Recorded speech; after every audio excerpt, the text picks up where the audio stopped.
Hi everyone, welcome to golden pedagogy by UV. हमारा instruction का माध्यम रहेगा इंग्लिश, जिससे ज़्यादा से ज़्यादा लोगों को समझ आए और वो बेनिफिट ले पाएँ। गोल्डन पेडागॉजी नाम इसलिए क्योंकि हमने कोशिश करी है कि कंटेंट को इंटरेस्टिंग बनाया जाए और साथ ही प्रिसाइज वे में बिना कंटेंट और क्वालिटी को कॉम्प्रोमाइज़ करे ऐसे वे में प्रेजेंट किया जाए जिससे लर्निंग इंजॉयबल और इंटरेस्टिंग बन जाए। फ्रेंड्स, कंटेंट बनाने में बहुत मेहनत और टाइम लगता है, इसलिए अगर आप लोगों को अच्छा लगे और फ़ायदा हो तो आप सब्सक्राइब ज़रूर करिए और बेल आइकॉन प्रेस करिए। यही आपकी तरफ से एक एक्नॉलेजमेंट और हेल्प होगी। साथ ही सब्सक्राइब करने से आप अपडेटेड तो रहेंगे ही, बल्कि आपके इस गेस्चर से हमें और कंटेंट बनाने के लिए मोटिवेशन मिलेगा और साथ ही हम आने वाले समय में और भी बहुत कुछ कर पाएंगे, जैसे कि give Awez, live sessions, counselling, study tips etcetera. तो गाइस, ध्यान रहे कि आप हमारे इसी ओरिजिनल चैनल से जुड़े रहें इवन पास होने के बाद भी, जिससे कि हमारी golden pedagogy by UV family members आगे भी साथ मिलकर कुछ कर सकें। गाइस, एक स्टडी टिप ये है कि जब भी बीच में एडवर्टाइजमेंट आए तो आप उसे चलने दें और मन में रिवाइज करें कि अभी तक हमने क्या डिस्कस किया है। ये एक ब्रेक का काम तो करेगा ही आपके लिए, और हमें भी इससे फ्री कंटेंट बनाते रहने के लिए मोटिवेशन और सपोर्ट मिलेगी। So guys, let's get started. Subject है सीपीसी सिविल प्रोसीजर कोड और टॉपिक है jurisdiction of civil codes, section 9। ये अगेन एक बहुत फंडामेंटल टॉपिक है और सारे लॉ स्टूडेंट्स को ये अच्छे से क्लियर होना चाहिए कि सिविल कोड्स का ज्यूरिसडिक्शन क्या होगा, कैसे होगा। तो लेट अस अंडरस्टैंड दिस, इसको अच्छे से समझने की कोशिश करिएगा। तो ये बोल रहे हैं the court shall subject to the provisions herein contained have jurisdiction to try all suits of a civil nature excepting suits of which their cognizance is either expressly और इम्प्लाइडली बार्ड। क्या कह रहा है कि जो कोर्ट होगी उसको jurisdiction होगा सारे सूट्स जो सिविल नेचर के हैं वो ट्राई करने का, एक्सेप्ट कौन से सूट्स, जिनका की कॉग्निजेंस, जिनका संज्ञान लेना एक्सप्रेस वे में, क्लियर कट वे में या इम्प्लाइड वे में बार किया गया हो अंडर द कोड। तो जैसे कि एक्सप्लेनेशन 1 इसी में आगे है, ये बोल रहा है कि ये suit in which right to property और ऑफिस इज कंटेस्टेड, ऐसा सूट जिसमें राइट टू प्रॉपर्टी या राइट टू ऑफिस से रिलेटेड झगड़ा हो तो वो सूट सिविल नेचर का है, चाहे उसमें जो क्वेश्चन है वो रिलीजियस राइट्स या रिलीजियस सेरेमनी से रिलेटेड क्वेश्चंस पे वो डिपेंड करता हो, तो भी वो सूट सिविल सूट माना जाएगा। और एक्सप्लेनेशन 2 ये कह रहा है कि for the purposes of this section ये इमैटेरियल है कि कोई फीस उस जो पर्टिकुलर ऑफिस की बात कर रहे हैं, जिसके राइट की बात कर रहे हैं, उसमें कोई फीस या वो अटैच है कि नहीं है, और वेदर वो ऑफिस किसी पर्टिकुलर प्लेस से अटैच्ड है या नहीं है, ये चीज़ इमैटेरियल है। तो अब आ जाते हैं कंडीशंस पे कि क्या क्या कंडीशंस हैं। पहला, the suit must be of civil nature. इसका मतलब क्या है कि सूट जो है वो सिविल नेचर का होना चाहिए, मतलब it should pertain to the private rights and remedies of a citizen as distinguished from criminal, political etcetera. Criminal political rights की जहाँ बात होगी तो वो सिविल सूट नहीं माना जाएगा। अगर किसी के प्राइवेट राइट का हनन हो रहा है या उसके प्राइवेट रेमेडीज़ की बात हो रही है किसी सिटीज़न की, तो वो सिविल सूट माना जाता है। It is not the status of the parties to the suit, parties के खुद का क्या स्टेटस है उससे वो इमैटेरियल है। जो इशू है, जो सब्जेक्ट मैटर है उस सूट का, वो डिटरमिन करता है कि सूट सिविल नेचर का है कि नहीं है। तो दोबारा से इसमें नेचर और स्कोप की अगर बात करें तो बेसिकली वो प्राइवेट राइट्स और ऑब्लिगेशन सिटीजन के कवर करेगा, ना कि पॉलिटिकल और रिलीजियस क्वेश्चंस कवर करेगा सिविल सूट। तो और सूट जिसमें कि मेन क्वेश्चन, मेन मुद्दा कास्ट या रिलीजन से रिलेटेड है, वो भी सूट ऑफ सिविल नेचर नहीं माना जाता है। बट अगर जो क्वेश्चन है, प्रिंसिपल क्वेश्चन है, वो राइट टू प्रॉपर्टी या उसके एडजुडिकेशन जो है वो डिटरमिन करता है, उसमें कहीं कास्ट का क्वेश्चन या रिलीजियस राइट का भी इशू इन्वॉल्व है, तो ऐसे में वो सिविल सूट बनने से सीज नहीं हो जाएगा, या वो ऐसे में ये नहीं कि वो सिविल नेचर का नहीं माना जाएगा। अगर वो साथ में उसमें क्वेश्चन ऑफ कास्ट या रिलीजन भी आ रहा है, लेकिन प्राइवेट राइट और प्राइवेट ऑब्लिगेशन की बात हो रही है, तो ऐसे में सिविल नेचर का ही माना जाएगा। तो अब थोड़ा सा आप लोग कंफ्यूज हो गए होंगे, आपने देखा होगा इसमें कहीं ना कहीं थोड़ा बहुत विरोधाभास है। तो यही डॉक्ट्रिन जो है वो एक्सप्लेन करी गई है। ये जो बेसिकली शुरू में बात करी थी, ये नेचर बेसिकली जो इस सेक्शन का नेचर है, सेक्शन 9 का, ये बहुत एक्सपेंसिव नेचर है। मतलब इसमें सब कुछ इंक्लूड हो जाता है, क्योंकि फ्रेजोलॉजी जो इसमें है वो बेसिकली उसमें पॉजिटिव फ्रेजोलॉजी भी है और साथ में उसका रिस्ट्रिक्टेड भी हो जाता है, जो कि नेगेटिव फ्रेजोलॉजी भी है। तो जो अर्लियर पार्ट है, जैसे court shall have jurisdiction to try all suits of civil nature, तो ये एक बेसिकली दरवाज़ा खोल देता है बहुत सारे वाइड और बहुत सारे सूट्स को सिविल सूट बनाने के लिए, सिविल सूट की नेचर में मानने के लिए। लेकिन जो में हमने बात करी है कि भाई एक्सेप्ट फॉर द सूट्स जिनका की कॉग्निजेंस इधर एक्सप्रेसली और इम्प्लाइडली बार्ड है, तो ये कहीं ना कहीं उसको रेस्ट्रिक्ट कर देता है इसकी पूरी डेफिनेशन को। तो बेसिकली कंक्लूजन में ये है कि जो वर्ड सिविल है ये बहुत वाइड नेचर का है, और इसमें इवन ऐसे सूट भी इंक्लूड होते हैं जो सिविल नेचर के हैं। सिविल और सिविल नेचर में फ़र्क है। सिविल देखते हैं थोड़े बहुत एग्जाम्पल्स सिविल सूट के क्या हैं। तो एग्जाम्पल्स हैं right to property, right to worship, taking out religious processions, share in offerings, damages for civil wrongs, specific performance से रिलेटेड जो होते हैं, स्पेसिफिक रिलीफ से रिलेटेड होते हैं, रेस्टिट्यूशन ऑफ कंज्यूगल राइट्स होते हैं, एट्सेट्रा। ये सारे जो सूट्स हैं वो सिविल सूट की नेचर में हैं। और कौन से सूट जो सिविल नेचर के नहीं हैं, उसके एग्जांपल प्योरली रिलीजियस राइट्स या सेरेमनीज से रिलेटेड जो सूट्स हैं, जहाँ रिलीजियस राइट्स या सेरेमनीज़ की बात करी जाती है सिर्फ, वो वाले, या प्रिंसिपली कास्ट से रिलेटेड जो कास्ट का बेसिकली जहाँ मुद्दा होता है इन्वॉल्व, वो वाले क्वेश्चन सिविल सूट नहीं है, या सिर्फ डिग्निटी और ऑनर से रिलेटेड, या वॉलेंट्री पेमेंट और ऑफरिंग से रिलेटेड, या किसी को कास्ट से बेदखल करने वाले इश्यूज़, ये सारे सिविल नेचर के इश्यूज़ या सिविल सूट्स नहीं माने जाते हैं। फिर सेकंड पॉइंट इसकी कंडीशन आ जाती है द कॉग्निजेंस, जो कि इसकी डेफिनेशन से ही निकला है सेकंड पार्ट से।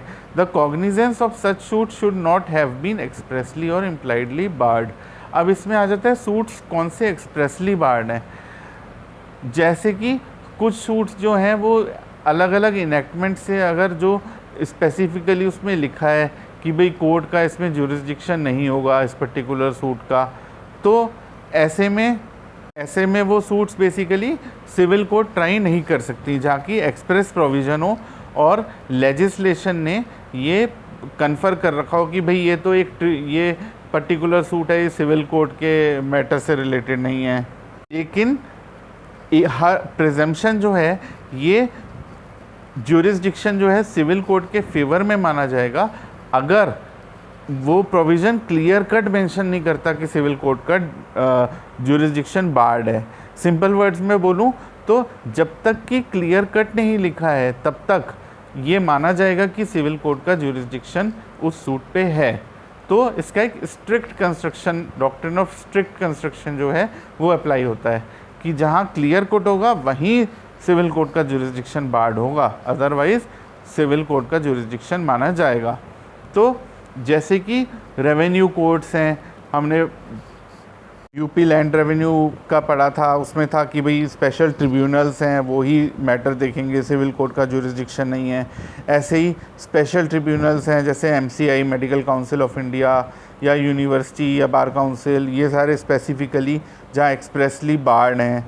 लेकिन अगर कोई रेमेडी प्रोवाइडेड है वो एडिक्वेट नहीं है और सारे क्वेश्चंस जो हैं उस जो मैटर से रिलेटेड सारे क्वेश्चन हैं वो अगर स्पेशल ट्राइब्यूनल के द्वारा डिसाइड नहीं करे जा सकते, तो बहुत इंपॉर्टेंट पॉइंट है, तो ज्यूरिसडिक्शन सिविल कोर्ट का ऐसे में बार्ड नहीं होगा।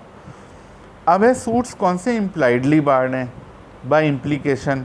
तो जैसे कि कोई पर्टिकुलर सूट है वो जनरल प्रिंसिपल्स ऑफ लॉ के द्वारा बार्ड है, और जहाँ एक्ट जो है वो एक ऑब्लिगेशन क्रिएट करता है, या उस पर्टिकुलर जो सूट का है वो एक स्पेसिफाइड मैनर में ये है कि इसका परफॉर्मेंस जो है वो उसी स्पेसिफाइड मैनर में होना चाहिए, तो ऐसे में वो सूट्स बाय इम्प्लीकेशन ये माना जाता है कि बार्ड हैं। जैसे कि कुछ सूट्स जो हैं वो सिविल नेचर के हैं, लेकिन वो सिविल कोड की कॉग्निजेंस से on account of public policy barred हैं। जैसे कि सूट हैं जो अगर कॉस्ट है, क्रिमिनल प्रोसिक्यूशन, क्रिमिनल केस में पर्टिकुलर अगर कॉस्ट की रिकवरी से रिलेटेड है, तो ऐसे में सिविल कोर्ट का जुरिस्डिक्शन नहीं होगा और ऐसे में कोई सिविल सूट नहीं कर सकते आप उसके लिए। ऐसे ही कोई राइट है जो section 23 of Indian contract act से के द्वारा हिट किया गया है। सेक्शन 23 आपके ध्यान में होगा, जो डील करता है कंसिडरेशन से रिलेटेड, कि कंसिडरेशन लॉफुल है या नहीं अनलॉफुल है, उससे रिलेटेड होता है।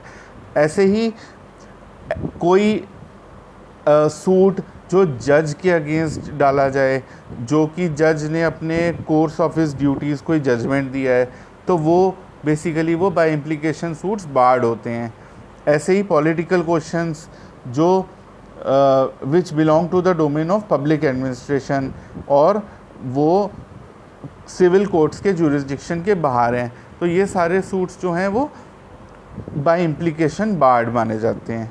अब आ जाता है पॉइंट, कौन डिसाइड करेगा जुरिस्डिक्शन है कि नहीं है। तो ये एक वेल सेटल्ड प्रिंसिपल है कि सिविल कोर्ट जो है वो उसके पास इनहेरेंट पावर है, उसके पास ये पावर मिली हुई है उसको कि वो अपना खुद का जुरिस्डिक्शन डिसाइड करे। और बर्डन ऑफ प्रूफ, कोई भी अगर पार्टी कहती है कि भाई यहाँ पे सिविल कोर्ट का जुरिस्डिक्शन नहीं है, तो वो उस पार्टी को, जो वो पार्टी क्लेम कर रही है, बर्डन ऑफ प्रूफ उसके ऊपर है, उसको बताना पड़ता है या उसको ये चीज़ इस्टेब्लिश करनी होती है कि भाई यहाँ पे सिविल कोर्ट का जुरिस्डिक्शन नहीं है। अगर कोई भी डाउट होता है ऐसे में, तो कोर्ट हमेशा इस एजम्पशन पर चलती है कि जुरिस्डिक्शन है, जो कि हमने जैसे कि पहले भी अभी समझा था थोड़ी देर पहले, कि अगर एक्सप्रेसली बहुत क्लियर कट जुरिस्डिक्शन नहीं है, लिखा नहीं है कि जुरिस्डिक्शन नहीं है, अगर ऐसा नहीं है ये माना जाता है कि जुरिस्डिक्शन कोर्ट का है। सिंपल वर्ड्स में दोबारा बोलता हूँ कि अगर पार्टी नहीं क्लियर कट ये इस्टेब्लिश कर पाई या अगर कोई भी डाउट है माइंड में, तो यह हमेशा माना जाता है कि सिविल कोर्ट का जुरिस्डिक्शन है। ऐसे ही ऐसे केसेस जहां जुरिस्डिक्शन जो कोर्ट का वो बार्ड है, इसका मतलब ये नहीं कि जुरिस्डिक्शन पूरी तरह एक्सक्लूडेड है और कोर्ट के पास फिर भी एक जुरिस्डिक्शन रहता है। It still has a jurisdiction to see कि जो रूल्स बनाए हैं उस एक्ट में वो कंप्लाई करे गए हैं कि नहीं करे गए हैं, या जो ऑर्डर है वो प्रिंसिपल ऑफ नेचुरल जस्टिस के वायलेशन में है, या अल्ट्रा वायरस तो नहीं है, या आर्बिट्रेरी तो नहीं है। ये वाला जुरिस्डिक्शन कोर्ट के पास हमेशा रहता है। तो in all such cases order cannot be said to be under the act but is dehors. Dehors मतलब outside the scope of the act and the jurisdiction of civil court is not barred. क्या कह रहा है वो simple words में, कि ऐसे cases में ये नहीं कहा जाएगा कि जो ऑर्डर है ना वो उस एक्ट के अंडर है और जी सिविल कोर्ट का जुरिस्डिक्शन बार्ड है। वो ये माना जाता है ऐसे केसेस में कि जो ऑर्डर है या वो जो इशू है वो एक्ट के बियॉन्ड, एक्ट के स्कोप के बाहर जाके किया गया है, इसीलिए सिविल कोर्ट का जुरिस्डिक्शन बनता है, सिविल कोर्ट का बार्ड नहीं है। अब आ जाते हैं जुरिस्डिक्शन कितने तरह का होता है। जुरिस्डिक्शन एक सिविल होता है, एक क्रिमिनल होता है। सिविल केसेस में सिविल जुरिस्डिक्शन, क्रिमिनल केसेस में क्रिमिनल। फिर सेकंड टेरिटोरियल और लोकल, कि कोर्ट का किस टेरिटरी में या लोकल कहाँ पे जुरिस्डिक्शन पड़ता है। फिर पिक्यूनरी, पिक्यूनरी मतलब मॉनेटरी वैल्यू के ऊपर, जैसे कि एक पर्टिकुलर लिमिट के केसेस हैं वो सिविल कोर्ट में जाएंगे, उस अमाउंट से ऊपर के केस और उस एक पर्टिकुलर अमाउंट से नीचे के केस डिस्ट्रिक्ट कोर्ट में जाएंगे। तो इस तरह का इसको बोलते हैं पिक्यूनरी जुरिस्डिक्शन। फिर आ जाता है subject matter jurisdiction. Subject matter मतलब ये पर्टिकुलर केस इस कोर्ट में लगेंगे, कंपनी रिलेटेड मैटर इस कोर्ट में लगेंगे, तो ये आ जाता है सब्जेक्ट मैटर। फिर आ जाता है original and appellate jurisdiction. Original jurisdiction क्या होता है कि कोर्ट ऑफ फर्स्ट इंस्टेंस कौन सी है, कहाँ पहला कोर्ट के पास ओरिजिनल ज्यूरिसडिक्शन है। और अपीलेट ज्यूरिसडिक्शन मतलब जैसे कि कुछ मैटर में कुछ कोर्ट का सिर्फ अपीलेट ज्यूरिसडिक्शन होता है, ओरिजिनल नहीं होता, मतलब आप डायरेक्ट उस कोर्ट को अप्रोच नहीं कर सकते, आप बाय अपील जा सकते हो। ऐसे ही एक्सक्लूसिव या कंकरेंट, जैसे कुछ पर्टिकुलर केसेस में क्या है, जैसे एक्सक्लूसिव ज्यूरिसडिक्शन होता है कई बार कोर्ट्स का कि वो पर्टिकुलर कोर्ट ही डील कर सकती है उस पर्टिकुलर मैटर से। और कॉन्करेंट मतलब कि उस कोर्ट का भी होता है और हायर का भी होता है। तो बेसिकली एक ऑप्शन होती है कि आप भाई इस पर्टिकुलर केस को डिस्ट्रिक्ट कोर्ट में भी डायरेक्टली अप्रोच कर सकते हो या हाई कोर्ट में भी कर सकते हो, क्योंकि हाई कोर्ट का कॉन्करेंट ज्यूरिसडिक्शन है। ऐसे ही जनरल या स्पेशल ज्यूरिसडिक्शन, जनरल ज्यूरिसडिक्शन क्या होता है, ये basically it extends to all cases within a class or classes of cases. Simple words में कि पर्टिकुलर क्लास के या क्लासेस ऑफ केसेस जो हैं वो इस पर्टिकुलर केस के ये जनरल उसमें आ जाएंगे ज्यूरिसडिक्शन में। और स्पेशल का मतलब कि कुछ स्पेशल या पर्टिकुलर लिमिटेड केसेस, जैसे फैमिली कोर्ट हैं तो वो फैमिली से रिलेटेड, डिवोर्स या रेस्टिट्यूशन, इससे रिलेटेड जो केसेस हैं वो देखेंगे। फिर है legal and equitable. Legal jurisdiction जो है वो कोर्ट्स, जो कॉमन लॉ कोर्ट्स हैं इंग्लैंड की, वो उनसे डील करती हैं। तक की बात रही इंग्लैंड की, तो इंग्लैंड में बेसिकली क्या है, legal jurisdiction common law courts deal करती हैं और इक्विटेबल ज्यूरिसडिक्शन जो है वो इक्विटी कोर्ट्स अलग से बनी हैं वो डील करती हैं। इक्विटी का मतलब बेसिकली होता है फेयरनेस। लेकिन इंडिया की अगर बात करें तो इंडिया में जो कोर्ट्स हैं वो लॉ की और इक्विटी की दोनों की कोर्ट्स मानी जाती हैं। मतलब कई बार ये होता है कि यार इन लॉ में तो चलो इस पर्सन को कोई रिलीफ नहीं है, लेकिन अगर इक्विटी या इक्विटेबल जस्टिस या फेयरनेस की बात करें तो बहुत बार कोर्ट उसके बेसिस पर डिसीजन देता है, तो उसको बोलते हैं इक्विटी। तो इंडिया में जो कोर्ट्स हैं वो लॉ और इक्विटी दोनों के मद्देनज़र डिसीजन देती हैं। तो अब आ जाता है 9th टाइप का, municipal and foreign jurisdiction. Municipal मतलब लोकल हो गया, फॉरेन मतलब फॉरेन मैटर्स से रिलेटेड, ये फॉरेन मैटर्स से रिलेटेड डील करेंगे। फिर आ जाता है एक्सपाउंडिंग या एक्सपेंडिंग ज्यूरिसडिक्शन। एक्सपाउंड का मीनिंग क्या होता है कि किसी चीज़ को डिफ़ाइन करना, क्लैरिफाई करना या एक्सप्लेन करना, उसको बोलते हैं एक्सपाउंडिंग ज्यूरिसडिक्शन। तो सिंपल वर्ड्स में अगर बोलें तो कोर्ट की जो है वो ड्यूटी होती है वो अपना ज्यूरिसडिक्शन को एक्सपाउंड करे, ना कि उसको एक्सपैंड करे। कोर्ट अपने आप अपना ज्यूरिसडिक्शन खुद से एक्सपैंड नहीं कर सकता कि भाई सपोज़ कंपनी कोर्ट है, वो कहे जी कल को मैं तो जी हम तो फैमिली मैटर भी देखेंगे। नहीं, आपको बाय एक्ट या बाय लॉ या बाय कोड अगर आपका एक ज्यूरिसडिक्शन पर्टिकुलर डिफाइंड है तो आप उसको एक्सपाउंड मतलब उससे रिलेटेड, उसके मद्देनज़र रखते हुए आप उसको वो कर सकते हो। उसके एम्बिट में आप अपना ज्यूरिसडिक्शन खुद से बढ़ा नहीं सकते। तो गाइज़ ये था टॉपिक। आई होप आपको इसमें दोबारा समझेंगे तो और क्लैरिटी आएगी कि ज्यूरिसडिक्शन सिविल कोर्ट्स का क्या है, सेक्शन 9 क्या है। इसके ऊपर बहुत बार क्वेश्चन भी आ जाता है, तो इसको थोड़ा सा, और एक इसका इजी ट्रिक ये है कि जो फर्स्ट हमने डेफिनेशन शुरू में ही पढ़ी थी, इसी में बेसिकली दोनों कंडीशंस इसी से निकल के आती हैं कि सूट सिविल नेचर का है और कॉग्निजेंस जो है एक्सप्रेसली या इम्प्लाइडली बार्ड नहीं होना चाहिए। ऐसे ही टाइप्स ऑफ ज्यूरिसडिक्शन कोशिश करिएगा कि आपको ये याद कर पाएँ, ये सारे कितने तरह के ज्यूरिसडिक्शन होते हैं। तो गाइज़ इसके साथ ये टॉपिक ख़त्म होता है। Thank you.